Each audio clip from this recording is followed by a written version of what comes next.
Hello friends, welcome to our YouTube channel Sarvaran lecture. Friends, आशा करता हूँ आप अच्छे होंगे और अपनी पढ़ाई को पूरे ज़ोरों शोर से कर रहे होंगे। तो जैसा कि आपको पता है, हम यहाँ पे आपके 10th क्लास की यानी कि बोर्ड की तैयारी करवाते हैं और सारे सब्जेक्ट्स के वीडियो हम आपको डालते हैं।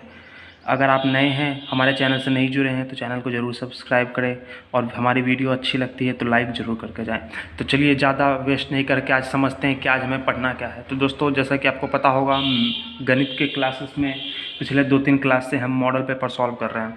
तो तकरीबन 10 क्वेश्चन हमने 2 क्लासेस में सॉल्व कर लिए हैं मॉडल पेपर के। आज हम और 5 करेंगे और इसी तरह जितने भी मॉडल पेपर के क्वेश्चंस हैं मैं आपको सारे यहाँ पे सॉल्व करवा दूँगा। अगर अभी तक आपने मॉडल पेपर डाउनलोड नहीं किया है तो वेबसाइट से ज़रूर डाउनलोड कर ले। पहला क्वेश्चन आज की क्लास का, प्रतिस्थापन विधि द्वारा हल कीजिए। मतलब इस हल करने का क्या मतलब हुआ दोस्तों, इस क्वेश्चन में हमें x और y का मान निकालना है। तो चलिए हम देखते हैं कैसे क्वेश्चन को आसानी से सॉल्व कर पाएंगे। दोस्तों, प्रतिस्थापन विधि में पहले हम सॉल्व कैसे करते हैं, पहले हमें ये पता होना चाहिए। तो हमारे पास एक इक्वेशन दे रखा है x minus y equal to 2। तो हम यहाँ से x को क्या लिख सकते हैं, y प्लस 2। ठीक है। दूसरा इक्वेशन हमारे पास दे रखा है 4x प्लस 7y बराबर में 30। ठीक है। ये मान लीजिए हमारा हो गया इक्वेशन 1, ये हो गया हमारा इक्वेशन 2। अब हम क्या करेंगे, इक्वेशन 1 को इस इक्वेशन 2 में डाल देंगे और अपने आंसर को निकाल लेंगे। तो चलिए, हमारा इक्वेशन जो दे रखा है 4x plus 7y equal to 30, इसमें हम x का मान डाल देते हैं।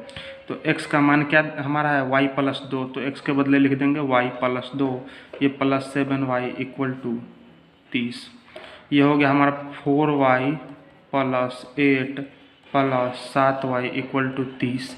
कैलकुलेशन तो इजी पार्ट होता है, ये आप कर लेंगे, इसमें ज़्यादा मुझे कुछ बताने की ज़रूरत नहीं है। 4 और 7 हो गया 11y और ये 8 इधर जाके घट जाएगा तो 30 में से हो गया 8, यानी कि ये आ गया 22। मतलब कि आपकी वैल्यू जो आ गई 11y इक्वल टू 22। तो यहाँ से y का मान आ जाएगा दोस्तों 22/11 यानी कि 2।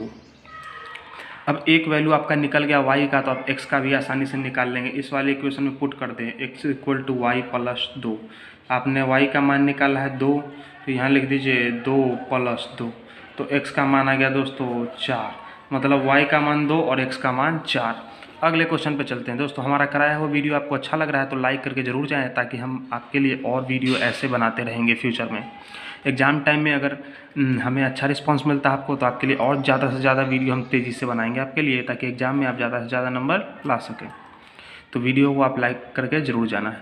दो वृत्तों की परिधियों में 2-3 का अनुपात है, उनके क्षेत्रफल का अनुपात निकालना है। दोस्तों, वृत्त है और उनके परिधियों का अनुपात दे रखा है 2-3। मतलब मान लीजिए एक परिधि क्या होता है, 2πr इसका फॉर्मूला होता है। एक वृत्त का मान लीजिए 2πr1, दूसरा का मान लीजिए 2πr2, और ये कितना दे रखा है 2/3, 2/3। अब आप देखेंगे ये 2 से ये 2 कट गया, ये पाई से ये पाई कट गया, तो r1/r2 कितना आ गया दोस्तों, 2/3। लेकिन हमें r1 r2 का रेशियो नहीं निकालना है, हमें क्षेत्रफल का रेशियो निकालना है। अब क्षेत्रफल का रेशियो क्या होगा दोस्तों, क्षेत्रफल होता है πr1² बटा में πr2² हो जाएगा, क्योंकि हमें रेशियो निकालना है उन दोनों वृत्त का। इतना तो आप समझ पा रहे होंगे दोस्तों। अब ये पाई से पाई कट जाएगा, हमारे पास आ गया r1² बटा में r2²। तो r1 और r2 को, इसको हम क्या लिख सकते हैं, r1 r2 का होल स्क्वायर। अब यहाँ से r1 r2 हमारा कितना है 2/3, 2/3 इसका कर देंगे स्क्वायर, तो हमारा आंसर आ गया 4/9, यानी कि ऑप्शन नंबर 1। तो इजी क्वेश्चन था, लेकिन जिस तरीके से मैं आपको सॉल्व करा रहा हूँ, तरीका ज़रूरी है आपको समझना। तो वीडियो दोस्तों अच्छा लग रहा है तो लाइक ज़रूर करके जाएं, ताकि हम आपके लिए ऐसे ही वीडियोस और बनाते रहें। अगला क्वेश्चन, साइन ए का मान दे रखा है 1/2, तो कॉट ए का मान ज्ञात कीजिए। ये भी फिर से एक इजी क्वेश्चन, लेकिन मॉडल पेपर में दे रखा है, इसलिए हमें कराना ज़रूरी है। दोस्तों, सबसे पहले आपको तो पता होना चाहिए साइन 30 का मान 1/2 होता है। नहीं पता है तो आप ज़रूर पता कर लीजिए, क्योंकि आपके एग्ज़ाम में ऐसे क्वेश्चन देखने को 100% मिलेंगे। अब आपको पता है साइन 30 का मान 1/2 होता है, और यहाँ पे साइन ए दे रखा है 1/2। आप ध्यान से देखें, साइन ए दे रखा है 1/2। तो इन दोनों इक्वेशन को आप कंपेयर करेंगे तो आपको पता चल जाएगा कि ए का मान जो है कितना है 30 डिग्री है। अब हमें क्या निकालना है, कॉट ए निकालना है, यानी कि कॉट 30 निकालना है। आपको फिर से यहाँ पे पता होना चाहिए कॉट 30 का मान कितना होता है। तो दोस्तों कॉट 30 का मान होता है √3। तो यही हो गया आपका आंसर। तो फार्मूला जब आप देख रहे हैं, बार बार फार्मूला आ रहे हैं, तो फार्मूला आपको याद करना जरूरी है, बिना फार्मूला के आप आंसर नहीं निकाल पाएंगे।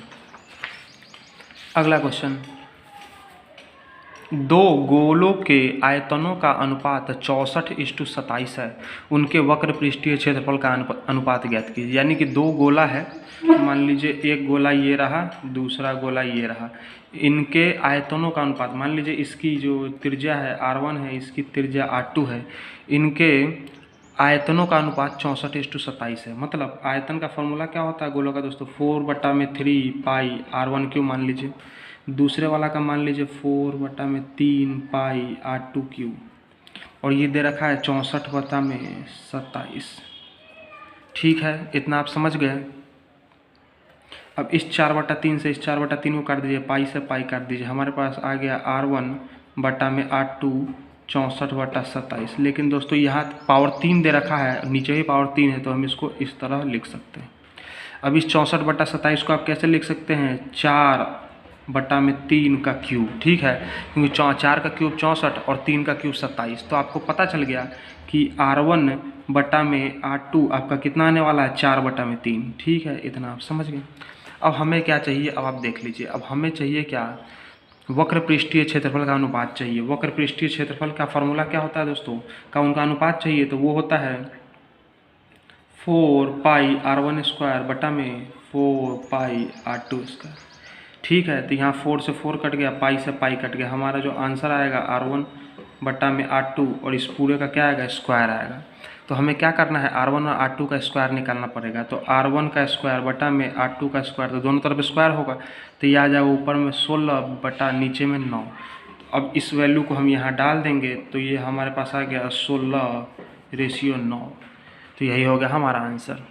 तो आप समझ गए सॉल्व कैसे करना है। अच्छा क्वेश्चन था ये, क्योंकि अगर आप नए हैं, ज़्यादा आपने प्रैक्टिस नहीं करी है, तो ये क्वेश्चन आप ज़रूर एग्जाम में सॉल्व नहीं कर पाएंगे। तो अच्छा है कि आप यहीं से सॉल्व करके जाएं, ताकि एग्ज़ाम में ज़्यादा आपको मशक्क़त नहीं करना पड़े कोई भी क्वेश्चन सॉल्व करने के लिए। तो फार्मूला भी काफ़ी इंपॉर्टेंट था। आयतन निकालने का फार्मूला होता है, नोट कर लीजिए, 4/3 पाई R3, और वक्र पृष्ठीय क्षेत्रफल निकालने का फार्मूला 4 पाई R²।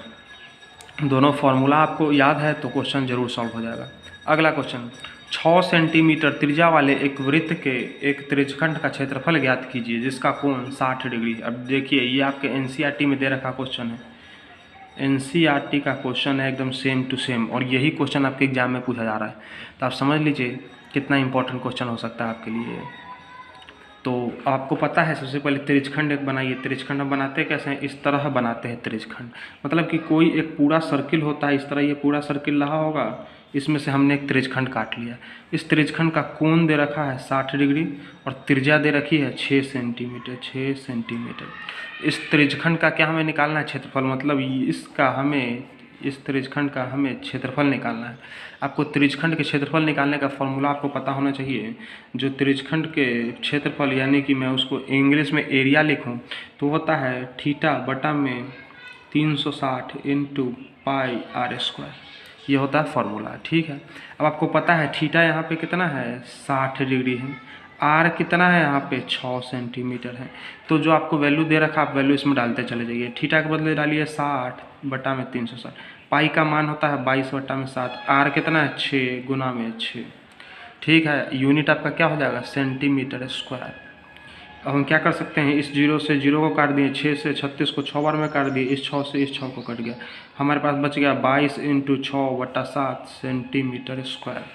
अब हमको कुछ नहीं करना है, गुना करना है। तो 22 गुना 6 कितना होता है, 132, और 132 बटा 7 सेंटीमीटर स्क्वायर हमारा आ गया आंसर। 7 एकम 7, 6, 7 अठे 56, 6। ये हमारा आंसर हो गया 18.6 बटा 7 सेंटीमीटर, 18 होल 6/7 सेंटीमीटर स्क्वायर। यही हो गया हमारा आंसर। तो दोस्तों आप देख सकते हैं यहाँ पे आपको याद करने वाला चीज़ कौन सा है, मतलब ध्यान रखने वाला चीज़ है आपको इस एरिया का फॉर्मूला। ये फार्मूला आपको याद होना चाहिए। फार्मूला याद है तो इस तरह के कोई भी क्वेश्चन को आप आसानी से हल कर पाएंगे। तो ये फार्मूला मैं अच्छे से मार्क कर देता हूँ, आप इस फार्मूला को याद करके रखें। पिछले क्वेश्चन में भी जो फार्मूला था मैं उसको मार्क कर देता हूँ। ये होता है आयतन निकालने का फार्मूला ये, तो ये फार्मूला का आप ध्यान रखेंगे। और ये होता है वक्र पृष्ठीय क्षेत्रफल निकालने का फार्मूला, इस फार्मूले को भी आप ध्यान में रखेंगे। ये फार्मूला जब आपको याद है, मैथ्स में आपको पता ही है फार्मूला याद करने ज़रूरी होते हैं, बिना फार्मूला याद के आप कोई भी क्वेश्चन सॉल्व नहीं कर सकते हैं। तो चलिए दोस्तों, अगर वीडियो आपको अच्छा लगा है तो जाते जाते बताना चाहूँगा कि वीडियो को ज़रूर लाइक करें, ताकि फिर से कल 5 क्वेश्चन आए और मॉडल पेपर का ही क्वेश्चन आए, ताकि आप एग्ज़ाम में अच्छे नंबर प्राप्त कर सकें। तो दोस्तों, आपको करना क्या है, कुछ नहीं करना है, हमारे लिए आप इतना कर सकते हैं कि वीडियो को जाते जाते लाइक ज़रूर करें और कमेंट करके ज़रूर बताएं कि कैसा लगा। कोई क्वेश्चन नहीं आता है तो आप वो भी कमेंट कर सकते हैं, हमारा पढ़ाया हुआ नहीं अच्छा लगा, जो कि ऐसा होता नहीं है, वो भी आप कमेंट कर सकते हैं। और लाइक तो ज़रूर करना है, ठीक है। तो चलिए, मिलते हैं आपसे अगली वीडियो में। कल मिलेंगे और कल कुछ नए क्वेश्चंस लेके आएंगे। और किसी बच्चों को कोई क्वेश्चन समझ नहीं आया, किसी क्वेश्चन में डाउट होता है, या आपका भी कोई एनसीईआरटी से कोई किसी क्वेश्चन में डाउट है, तो आप ज़रूर कमेंट में हमें लिख दिया करिए, तो हम उन क्वेश्चंस को भी आपके लिए ले लेंगे।